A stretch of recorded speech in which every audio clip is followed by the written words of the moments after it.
Hello everyone, welcome back to my channel. I hope आप सभी healthy होंगे और अपनी पढ़ाई बिल्कुल बहुत अच्छे से कर रहे होंगे क्योंकि एग्ज़ाम काफ़ी नज़दीक आ चुके हैं। तो let me introduce myself. I am Prerna Sinha and I make videos on computer science topic for those who are preparing for any examination based on computer science, then you are on the right place. Or currently the exam which we are targeting is BPSC TRE 4.0 exam, state and BET examination. So without wasting our time, let's start with the video. But before that, I will request to please subscribe the channel.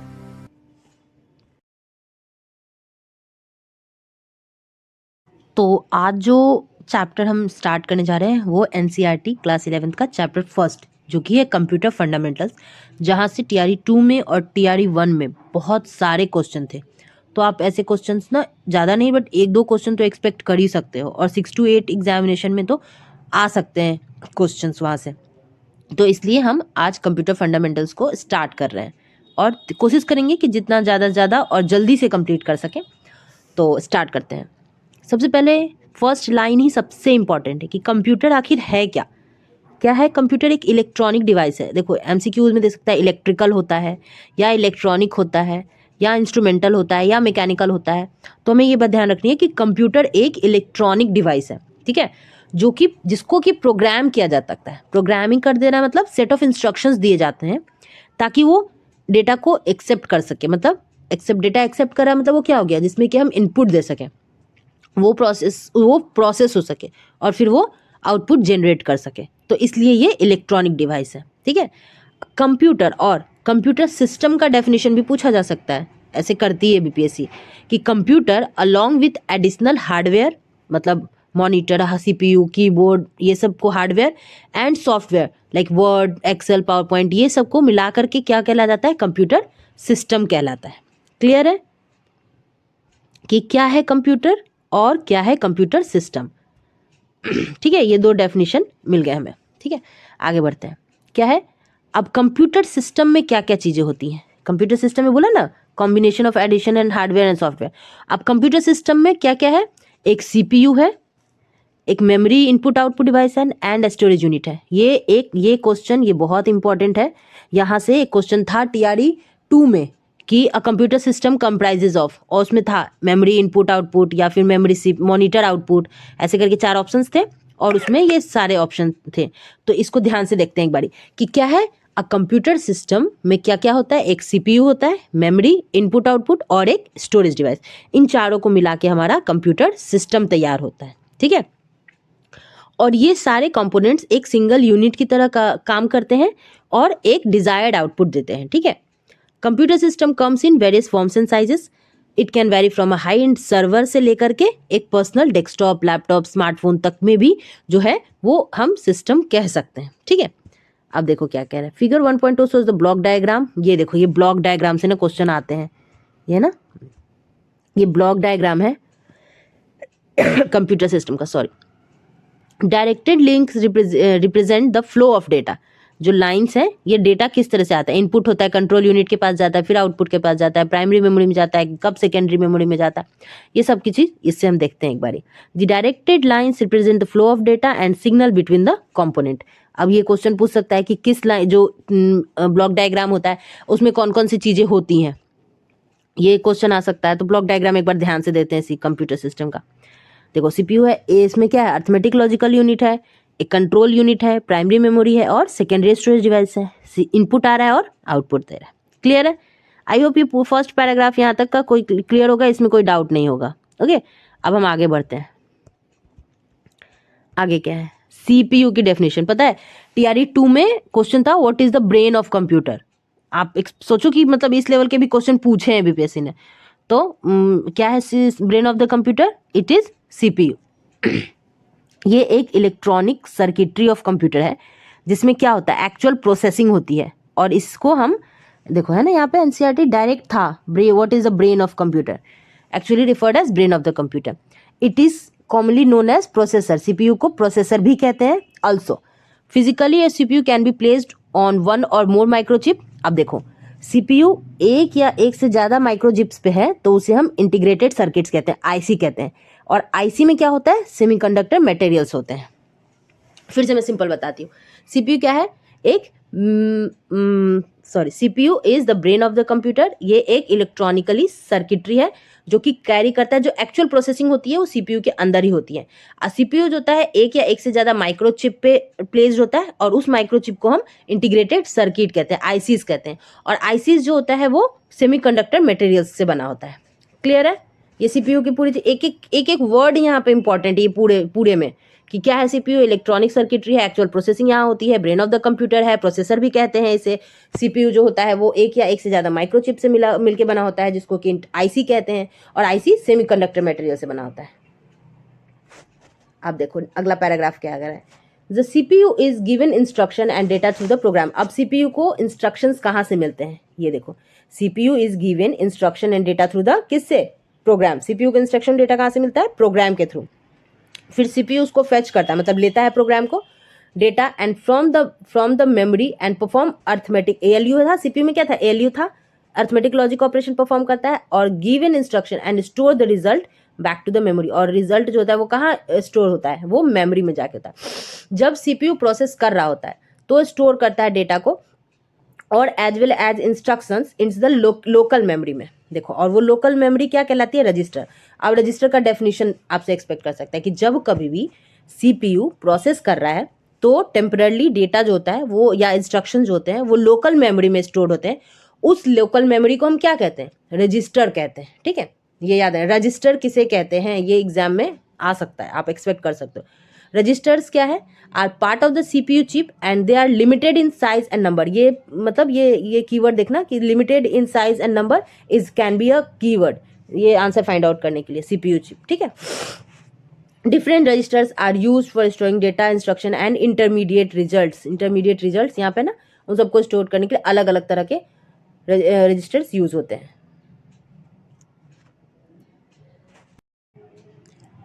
देखो, अब क्या है कि register तो हमने देख लिया कि रजिस्टर क्या होता है, कि इंटरमीडिएट रिजल्ट्स जो होते हैं उनको स्टोर करने के लिए एक लोकल मेमोरी की तरह काम करता है। सीपीयू में रजिस्टर के अलावा भी दो बहुत ही इंपॉर्टेंट कंपोनेंट होते हैं। कौन कौन है वो, एक है अर्थमेटिक लॉजिक यूनिट, एएलयू, और हमारा कंट्रोल यूनिट। अब अर्थमेटिक लॉजिक यूनिट क्या है, हम नाम से ही और एब्रिविएशन से ही पता चल रहा है, अर्थमेटिक। जितने भी अर्थमेटिकल काम होंगे या लॉजिकल ऑपरेशन जो होगा उसको सॉल्व आउट करना, सॉर्ट आउट करने का काम किसका होता है, अर्थमेटिक लॉजिकल यूनिट का। ठीक है, that needs to be done as per the instruction in a program. अब जितने भी लॉजिकल चीजें सॉल्व होंगी वो उसी तरह से सॉल्व होनी चाहिए जैसे कि प्रोग्राम में मेंशन है। अब देखो, एएलयू तो क्लियर हो गया कि अर्थमेटिकल और लॉजिकल ऑपरेशंस को परफॉर्म करता है और उसी वे में परफॉर्म करता है जैसे कि प्रोग्राम में इंस्ट्रक्शंस दिए गए हैं।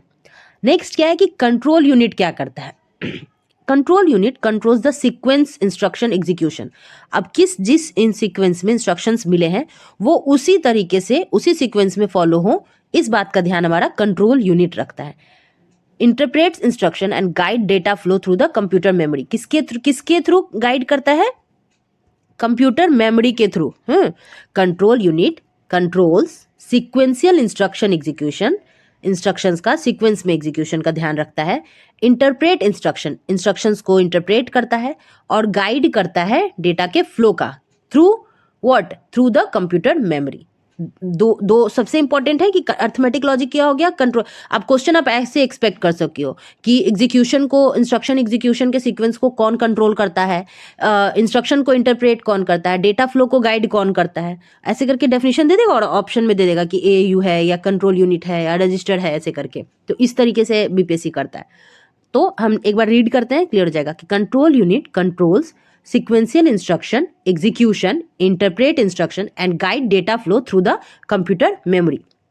ठीक है, अब next, ALU and input output और output devices CPU is popularly known as what, microprocessor। अब यहाँ से यहाँ तक नहीं, ये बहुत इंपॉर्टेंट है। ALU input output devices, CPU is also known as microprocessor। अब माइक्रोप्रोसेसर को हम क्या करते हैं, किसको कहते हैं, CPU is also popularly known as microprocessor। CPU को हम माइक्रोप्रोसेसर भी कहते हैं। ये डेफिनेशन ना माइक्रोप्रोसेसर आ सकता है, था क्वेश्चन शायद टीआरई 1 में था यहाँ से। नेक्स्ट हम पढ़ते हैं इनपुट डिवाइसेस क्या होता है।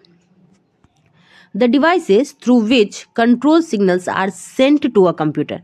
कंट्रोल सिग्नल्स जाते हैं, ठीक है, ध्यान रखना है कि कंट्रोल कीवर्ड्स हैं ये कि एनसीईआरटी ऐसे देखो, ऐसे ना हमें लगेगा कि अरे ये तो बहुत नॉर्मल सी बात है, ये तो हमें आता है, लेकिन एग्जामिनेशन में ना बहुत सिंपल छोटी छोटी चीज़ें होंगी और वर्ड्स ऐसे घुमा के आएंगे, तो ले कंट्रोल सिग्नल से तो कहीं कंट्रोल यूनिट की तो बात नहीं हो रही है, लेकिन नहीं, ध्यान रखना है कि कीवर्ड्स जो है ना कि हाँ इस चीज़ का ये डेफिनेशन और हमने एनसीईआरटी में ये पढ़ा था, तो ये चीज़ ध्यान रख के हमें एग्जाम क्वालिफाई करने के लिए प्रिपेयर करना है।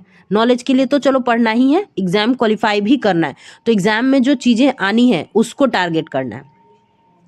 तो एक बार फिर से देखते हैं, the devices through which control signals are sent to a computer are termed as input device. These devices, अब इनपुट डिवाइस क्या करती है, convert the input data into digital form that is accepted by the computer system. अब input device क्या करता है, convert करता है इनपुट डेटा को किस फॉर्म में, डिजिटल फॉर्म में।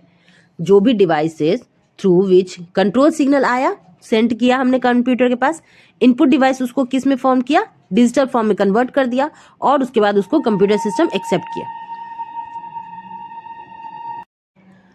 कुछ एग्जाम्पल क्या क्या है इनपुट डिवाइसेस की, ये देख लेते हैं। कीबोर्ड हो गया, माउस हो गया, scanner, touch screen, these are the example of input devices. Specially design हो ब्रेल कीबोर्ड, इससे ना एक क्वेश्चन था टीआरई 1 में कि ब्रेल कीवर्ड जो होता है, कीबोर्ड जो होते हैं वो किस तरह के लोगों के लिए यूज होते हैं। तो जो विजुअली इम्पेयर्ड होते हैं उनके लिए कंप्यूटर में डेटा एंटर करने के लिए जो कीवर्ड यूज होता है उसे हम कीबोर्ड जो यूज होता है उसे हम ब्रेल कीबोर्ड कहते हैं, ठीक है।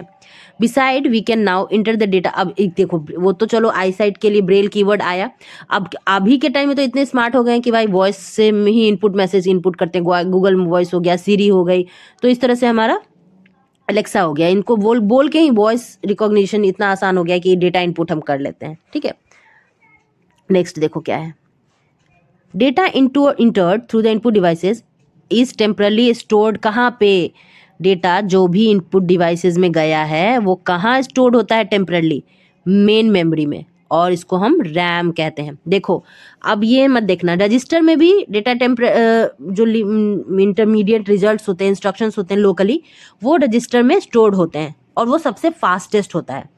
उसके बाद अपडेट जब सीपीयू में काम हो रहा होता है तो, और यहाँ पे क्या है कि डेटा जो इनपुट डिवाइस में इंटर्ड हुआ है टेम्परली स्टोर्ड होता है मेन मेमोरी में, और उस मेन मेमोरी को हम लोग कहते हैं RAM of the computer system. ये ध्यान रखना कि मेन मेमोरी को रैम कहते हैं, जो कि टेम्परली डेटा को स्टोर करता है।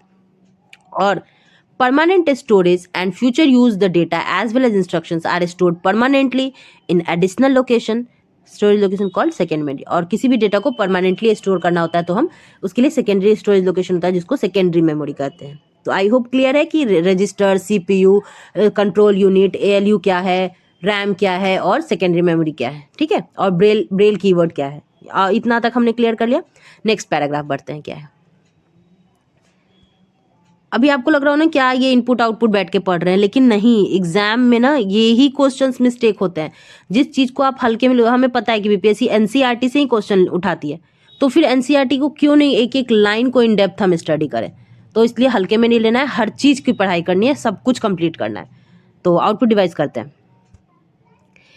The devices that receive the data, ठीक है, data from computer system for display करने के लिए जो data system computer system receive करता है डेटा को, physical production etcetera is called output devices. अब ये देखो, कन्वर्ट करता था डिजिटल इन्फॉर्मेशन को, जो इंस्ट्रक्शंस मिलते थे उनको डिजिटल इन्फॉर्मेशन में, डिजिटल फॉर्मेट में चेंज करता था कौन, इनपुट डिवाइसेस। अब क्या है, ये कन्वर्ट करता है डिजिटल इन्फॉर्मेशन को ह्यूमन अंडरस्टैंडेबल फॉर्म में और ये दिखाता है, फिजिकल आउटपुट देता है हमें। जैसे कि हो गया headphone, speaker, printer, monitor, projector. वहाँ डिजिटल इन्फॉर्मेशन को लेता था और उसको यहाँ पे अब डिजिटल इन्फॉर्मेशन को कन्वर्ट कर रहा है ह्यूमन अंडरस्टैंडेबल फॉर्म, ठीक है। आउटपुट डिवाइस क्लियर है। अब देखो नेक्स्ट क्या कह रहा है। अब देखो, ब्रेल डिस्प्ले मॉनिटर भी है, is useful for visually challenge person to understand the textual output generated by a computer. अब ब्रेल डिस्प्ले मॉनिटर भी होता है जो कि विजुअली इम्पेयर्ड जो होते हैं उनके लिए यूज होता है, ठीक है। Printer is the most commonly use device to get output in the physical hard copy form. अब देखो ये ना सॉफ्ट कॉपी और हार्ड कॉपी से क्वेश्चन आता है कि जो हम प्रिंटर से आउटपुट लेते हैं उसे हम क्या कहते हैं, हार्ड कॉपी कहते हैं या सॉफ्ट कॉपी? ओके, तो क्या कहते हैं, जो कॉपी जो प्रिंटर से जो आउटपुट हमें मिलता है वो जो पेपर में, उसे हम क्या कहते हैं, उसे हम हार्ड कॉपी कहते हैं, और जो सिस्टम में ऑलरेडी होता है उसे हम सॉफ्ट कॉपी कहते हैं। ये यहाँ से ना क्वेश्चन एक्सपेक्ट कर सकते हो, हार्ड कॉपी सॉफ्ट कॉपी से रहते हैं क्वेश्चन। अब देखते हैं 3 types of commonly use printers are. देखो ऐसे तो प्रिंटर बहुत है बट 3 मेजर जो है वो है inkjet, laser and dot matrix. Okay, सबसे पहले हार्ड कॉपी ध्यान रखना है, हार्ड कॉपी सॉफ्ट कॉपी से रहता है। अब 3 टाइप्स ऑफ प्रिंटर्स कौन कौन के हैं, inkjet, laser and dot matrix, ठीक है। और अभी नाउ डेज एक नया टाइप ऑफ प्रिंटर भी आया है, 3D प्रिंटर, जो कि यूज होता है जैसे ब्लू प्रिंट वगैरह बनाते हैं ना, आर्किटेक्चर्स जो होते हैं वो बेसिकली इसको यूज करते हैं, ठीक है। नेक्स्ट चलते हैं आगे, आगे क्या कह रहा है, These printers are being used in manufacturing industries to create prototype of products। अब देखो यहाँ से क्वेश्चन कैसे पूछ सकते हैं कि 3D प्रिंटर जो होते हैं वो बेसिकली किन किन चीज़ों में यूज होते हैं, ऐसे ऑप्शन दे सकते हैं। Creating prototypes of product, being explored in medical field, developing body organs, ऐसे करके के आपको 3 ऑप्शन देंगे। आर्किटेक्चर्स यूज करते हैं और उसके बाद बोल देंगे ऑल ऑफ दीज। तो ये इस तरह से क्वेश्चन बीपीएससी यूज करती है कि प्रिंटर्स के नेम दे देगी, inkjet, laser, dot matrix, 3D printer, ऐसे करके। तो ऑप्शन जो देने का तरीका होता है ना बीपीएससी का वो जो होता है वो थोड़ा कंफ्यूजिंग होता है। क्वेश्चन तो इजी होते हैं, ऑप्शंस कंफ्यूज करते हैं। तो अगर हम थियोरेटिकली पढ़ेंगे, इन डेप्थ पढ़ेंगे तो वो सॉल्व करना आसान होगा। अब यहाँ से क्वेश्चन क्या है कि which printer is basically use to create a prototypes and developing body organs, तो ऑप्शन में रह सकता है 3D प्रिंटर। तो आपने अगर अच्छे से पढ़ किया है तो आपको ध्यान रहेगा। ओके, अब जो टॉपिक हम स्टार्ट करने वाले हैं वो करने वाले हैं इवोल्यूशन ऑफ कंप्यूटर। यहाँ से क्वेश्चन थे, टीआरई 1 में भी थे, टीआरई 2 में भी थे। टीआरई 2 में तो भर भर के थे, जो भी एनसीईआरटी में टेबल्स है ना, टेबल से क्वेश्चन निकाल के बीपीएससी ने कंडक्ट कर दिया था। तो हम किसी भी चीज को छोड़ेंगे नहीं, सब कंप्लीट करेंगे। नेक्स्ट, सिंपल कैलकुलेटर से लेके आज के दिन में डेटा प्रोसेसर, कंप्यूटिंग डिवाइस जो धीरे धीरे करके डेवलप हो रहा है, वो सब चीज़ों को हम यहाँ पे देखेंगे। इसमें हम देखेंगे इवोल्यूशन ऑफ कंप्यूटर की कहाँ से स्टार्ट हुई चीज़ें, ठीक है। सबसे टाइम टेबल और कीवर्ड्स देखते में चलेंगे, जिससे कि है ज़्यादा अच्छे से हमें याद हो और कन्फ्यूजन हो नहीं ऑप्शंस देख करके। सबसे पहला क्या है, 500 BC में सबसे पहले आया हमारा क्या, अबैकस। अबैकस कब आया हमारा, 500 BC में। Computing is attributed to the invention of abacus almost 3000 years. It was a mechanical device. Computer is an electronic device, but abacus was a mechanical device capable था क्या करने के लिए, सिंपल अर्थमेटिक कैलकुलेशन करता था। Clear है कि 500 BC, देखो सब यहाँ से 3 चीजें हैं। 500 BC में सबसे पहले क्या आया, अबैकस। अबैकस क्या था हमारा, मैकेनिकल डिवाइस था, और ये क्या कर सकता था, सिंपल अर्थमेटिक कैलकुलेशन। ये 3 चीज हमने देखी अबैकस के बारे में, जो कि डेवलप हुई थी 500 BC में।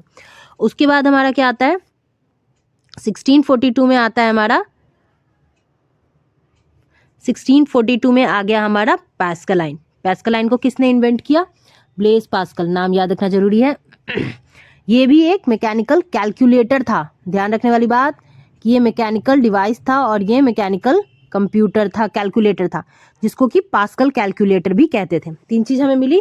टाइम क्या है, 1642 में हमारा पास्कलाइन आया, ब्लेस पास्कल ने इन्वेंट किया, जो कि एक मैकेनिकल कैलकुलेटर था, और उस कैलकुलेटर को पास्कल कैलकुलेटर भी या फिर पास्कलाइन भी कहते थे। और ये क्या कर सकता था, addition, subtraction of 2 numbers directly and multiplication and division through repeated addition and subtraction. अब देखो यहां से क्वेश्चन कैसे आ सकता है, विच मैकेनिकल कैलकुलेटर और device is capable of solving multiplication and division through repeated addition and subtraction।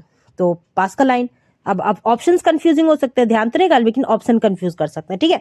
तो पास्कलाइन के बारे में क्या क्या हमने देखा, इन्वेंट हुआ था 1642 में, ब्लेस पास्कल ने इन्वेंट किया था, मैकेनिकल कैलकुलेटर था, पास्कल कैलकुलेटर इसको कहते थे या पास्कलाइन कहते थे। एडिशन और सब्ट्रैक्शन कर पाता था, और डिवीजन और मल्टीप्लिकेशन होता था रिपीटेड एडिशन और सब्ट्रैक्शन से, ठीक है। तो 2 चीजें हमने देख ली कि अबैकस क्या है और पास्कलाइन क्या है। अब नेक्स्ट है उसके बाद हमारा analytical engine.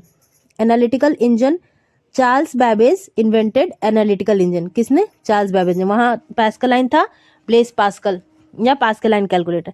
Analytical engine was invented by Charles Babbage, जो कि एक मैकेनिकल कंप्यूटिंग डिवाइस था। देखो पास्कलाइन फिर क्या था? मैकेनिकल कैलकुलेटर था, और यहाँ पे एनालिटिकल इंजन हमारा मैकेनिकल कंप्यूटिंग डिवाइस है। किस चीज के लिए? इनपुट, प्रोसेस और स्टोर और डिस्प्ले के लिए भी। तो क्या है एनालिटिकल इंजन का? पास्कलाइन से क्या हो गया? पास्कलाइन या था ब्लेस पास्कल इन्वेंट किया था। एनालिटिकल इंजन 1834 में आया, चार्ल्स बैबेज ने इन्वेंट किया। ये एक मैकेनिकल कंप्यूटिंग डिवाइस था जो कि इनपुट, प्रोसेस, स्टोर और डिस्प्ले, आउटपुट चारों काम करता था। Which is considered to form the basis of modern computer. Basis of modern computer किसको कहते हैं? एनालिटिकल इंजन को, जो कि 1834 में डेवलप्ड हुआ था, जिसको कि चार्ल्स बैबेज ने इन्वेंट किया था। क्लियर है? अबैकस क्लियर है, पास्कलाइन क्लियर है, और उसके बाद आ गया हमारा एनालिटिकल इंजन। एनालिटिकल इंजन को मॉडर्न कंप्यूटर का बेस भी कहते हैं। अब नेक्स्ट क्या है हमारे पास? नेक्स्ट है हमारा tabulating machine. Herman Hollerith. Tabulating machine को कौन लेके आया? Herman Hollerith designed a tabulating machine for summarising the data store on punch card. अब देखो यहाँ पे पास्कलाइन में एडिशन, सब्ट्रैक्शन, रिपीटेड मल्टीप्लिकेशन और डिवीजन के लिए repeated addition, subtraction. Analytical engine में input, process, store and output. और टैबुलेटिंग में क्या कि टैबुलेटिंग मशीन हरमन हॉलरिथ ने डिजाइन किया था, वो समराइज करता था डेटा को कहाँ पे? पंच कार्ड पे। It is considered to be the first step towards programming. अब देखो एनालिटिकल इंजन को क्या था? बेसिस ऑफ मॉडर्न कंप्यूटर, और टैबुलेटिंग मशीन को क्या कहा जाता है? Consider first step towards programming. और ये टैबुलेटिंग मशीन कब आया हमारा? 1890 में। क्लियर है? Abacus 500 BC, Pascaline 1642, analytical engine 1834 और टैबुलेटिंग मशीन हमारा 1890 हरमन हॉलरिथ ने डिजाइन किया था। क्लियर है? नेक्स्ट करते हैं। उसके बाद टैबुलेटिंग मशीन के बाद हमारे पास आया क्या है? Turing machine. टैबुलेटिंग मशीन क्या था? पंच कार्ड पे डेटा को स्टोर करने के काम में आता था, ठीक है, स्टोरेज के लिए। जबकि Turing machine was a concept, was a general purpose programmable machine था। क्या था? प्रोग्रामेबल मशीन था, जो कि केपेबल था सॉल्व करने के लिए any problem executing the program stored on the punch card. देखो टैबुलेटिंग मशीन क्या था कि पंच कार्ड पे जितने भी डेटा स्टोर थे उनको मैनेज करने के लिए आया था। और ट्यूरिंग मशीन क्या था? एक जनरल पर्पस प्रोग्रामेबल मशीन था दैट वाज केपेबल, सॉल्व करता था किसी भी प्रॉब्लम को, जो कि जो भी प्रोग्राम पंच कार्ड पे स्टोर्ड है ना, उसको सॉल्व करने के लिए ट्यूरिंग मशीन आया था। ठीक है, और कब आया था? 1937 में, टैबुलेटिंग मशीन के बाद। उसके बाद हमारे पास आया एडवैक एंड ENIAC। ये इंपॉर्टेंट है, यहाँ से क्वेश्चन आप एक्सपेक्ट कर सकते हो। John von Neumann introduce the computer concept of stored program computer. Stored program computer का कॉन्सेप्ट कौन लेके आया? John von Neumann. Stored program computer का कॉन्सेप्ट किसने लेके आए? तो जॉन वॉन न्यूमन ने। Storing the data as, data तो पंच कार्ड पे स्टोर होने ही लगा था, लेकिन उसके साथ साथ प्रोग्राम भी स्टोर्ड हो मेमोरी में। इसके लिए एडवैक और ENIC कंप्यूटर डेवलप हुआ, जो कि किया जॉन वॉन न्यूमैन ने। ठीक है, 1945 में। उसके बाद आ गया हमारा सेकेंड जनरेशन। उसके बाद आ गया हमारा transistor. Vacuum tubes were replace. उससे पहले ट्रांजिस्टर से पहले ना वैक्यूम ट्यूब यूज होता था डेटा स्टोर करने के लिए, लेकिन उसके बाद आया क्या? Transistor. Vacuum tubes were replaced by transistor developed at Bell Labs with semiconductor material. अब ट्रांजिस्टर में क्या होता था? सेमीकंडक्टर मटेरियल्स होता, और ट्रांजिस्टर ने किसको रिप्लेस किया? वैक्यूम ट्यूब को। अब ये पता है, ये क्वेश्चन था ये क्वेश्चन था TRE 2 में। ये TRE 2 में यहाँ से था, आप जाके मिलाना, मैंने खुद दिया एग्जाम। ये TRE 2 वाला, उसमें था ये वैक्यूम ट्यूब और ट्रांजिस्टर से क्वेश्चन। तो आप ना ये जो पूरा इवेल्यूएशन मैं अभी बता रही हूँ उसको बार बार देखना, बार बार एक एक चीज़ कि चार्ल्स बैबेज कौन, मॉडर्न कंप्यूटर का बेस कौन, टैबुलेटिंग मशीन और ट्यूरिंग मशीन का क्या डिफरेंस है, कौन पंच कार्ड पे प्रोग्राम स्टोर करता है, कौन प्रॉब्लम सॉल्व करने के लिए आया, प्रॉब्लम सॉल्व करने के बाद स्टोर्ड करने के लिए कौन आया, एडवैक और ENIC। ये सब एक एक पॉइंट इंपॉर्टेंट है। ओके, लास्ट है 1970 में आ गया हमारा IC, integrated circuit silicon chip. देखो अब यहाँ पे सेमीकंडक्टर था, आईसी में हमारा सिलिकॉन चिप आ गया, जो कि which contains entire electronic circuit on a small circuit on a very small area. Size computer, इसकी आईसी की वजह से कंप्यूटर का साइज ड्रास्टिकली रिड्यूस हो गया, क्योंकि स्टोर करने के लिए ज़्यादा उसी में सब कुछ स्टोर, तो कंप्यूटर का साइज छोटा हो गया। तो आई होप ये जो इवोल्यूशन ऑफ कंप्यूटर का जो पॉइंट है, टॉपिक है, ये अच्छे से आपको क्लियर हो गया होगा, कोई डाउट नहीं होगा। तो आज की वीडियो में हम यहीं तक रहने देते हैं इस टॉपिक को। आगे की टॉपिक को हम नेक्स्ट टॉपिक, अच्छा एक मिनट हम ये कंप्लीट कर सकते हैं, नहीं इसको कल ही करेंगे ना, क्योंकि इवोल्यूशन खुद में इतना बड़ा है ना कि उसको बार बार रिवाइज करते करते टाइम लग जाएगा। तो अभी पहले आप उसको कंप्लीट कर लो, यहाँ तक इवोल्यूशन ऑफ कंप्यूटर तो कहीं रहने देते हैं। अब कल की वीडियो में हम आगे के टॉपिक को डिस्कस करेंगे और कोशिश करेंगे कि कंप्यूटर फंडामेंटल्स को हम एक वीक में एनसीईआरटी और मल्टीपल टाइम एमसीक्यूज करके ना सारे कॉन्सेप्ट को अच्छे से क्लियर करें। तो आई होप आज की वीडियो आपको अच्छी लगी होगी, सारे टॉपिक्स अच्छे से क्लियर हुए होंगे। और अगर कोई भी डाउट हो तो प्लीज़ मुझे कमेंट बॉक्स में बताना, मैं उसको बेटर करने की कोशिश करूँगी। और अगर वीडियो अच्छी लगी हो तो प्लीज़ लाइक कर देना और शेयर जरूर करना। और अगर अभी तक चैनल को सब्सक्राइब नहीं किया, नए हो तो सब्सक्राइब जरूर कर देना। Thank you so much for watching.